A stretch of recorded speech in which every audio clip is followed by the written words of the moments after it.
Parce qu'on est aujourd'hui sous le coup de l'émotion aussi de tout ce qui s'est passé, parce que c'est pour nous un fardeau de voir tout ça. D'une part, un fardeau qui est lié à la perte d'êtres humains, mais ça, c'est pas exclusif à Charlie Hebdo. On s'émeut quand il y a des choses qui se passent au Pakistan, quand il y a des choses qui se passent en Syrie, quand il y a des choses qui se passent en Palestine, en Israël, peu importe. C'est quelque chose, c'est une notion universelle. En revanche, aujourd'hui, on a décidé de faire cette émission parce que justement, il y a des spéculations qui vont bon train. Notamment sur cette idée de liberté d'expression. Alors, on s'attaque aux symboles, on s'attaque à la démocratie, etc. Il est dit dans ce verset que quand on entend les incroyants ou les mécréants se moquer des signes d'Allah, que faut-il faire en tant que croyant?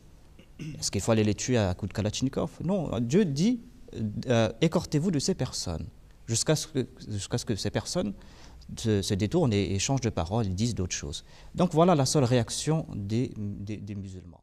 Un des autres reproches qu'on a fait aux musulmans ici, puisque ces personnes qui ont été fichées comme étant les responsables de ces attaques, encore une fois, on essaie toujours de dire que ça n'a rien à voir avec l'islam. Mais malheureusement, il y a toujours des rapprochements un peu fallacieux qui sont faits.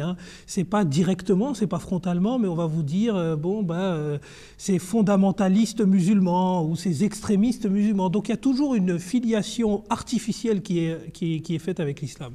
Et encore une fois, on le dit aujourd'hui, que ces personnes n'ont rien à voir avec l'islam. Mais ce qu'on reproche, c'est l'intégration de ces personnes en Occident. Alors, c'est une attitude en fait en Occident qu'on comprend très mal. On ne comprend pas le pourquoi de cette attitude de deux poids, deux mesures toujours. On condamne l'islam que comme quoi vous êtes contre la liberté d'expression.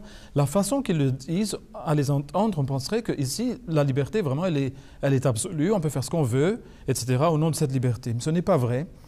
On pourrait citer des tas d'exemples. Les exemples récents, tels qu'on les a vus, donc, sont en train de mettre tout ça bien en exergue, encore une fois. Mais Il faut aussi savoir que les musulmans ont joué leur rôle dans la défense du territoire, dans la construction du pays. Ils sont plusieurs millions à servir la société, sans que leur foi n'interfère avec les valeurs républicaines. Un des morts de l'attentat s'appelait d'ailleurs Ahmed Merabat, qui était policier, citoyen français. Eh bien, je lisais un des journalistes ici en Guyane. Il a écrit, je vais le citer. Il dit: quand on voit la façon dont ces deux canailles ont achevé le policier blessé, on ne peut que constater que nous avons affaire à deux truands, deux bandits qui se servent d'une religion pour satisfaire leur besoin de tuer, de faire du mal. Et c'est très bien dit. C'est exactement ça. Un terroriste n'a aucune religion. Malgré le fait que les musulmans, on les attendait au tournant, parce que c'était Charlie Hebdo et parce que ça nous a fait quand même, ça n'enlèvera jamais le fait qu'ils nous ont fait très mal lorsqu'ils ont publié les caricatures. Et ça, c'est quelque chose qui est dans notre cœur et malheureusement, enfin, la douleur que l'on a qui est liée à ça, maintenant ils ne peuvent plus nous l'enlever puisque c'est fait. Mais nous, on a su pardonner ça au nom de l'humanité. Et au nom de l'humanité, on a su condamner quand il faut condamner. Donc je pense que les musulmans ne sont pas... on ne peut rien reprocher aux musulmans, en tout cas sur cette question-là.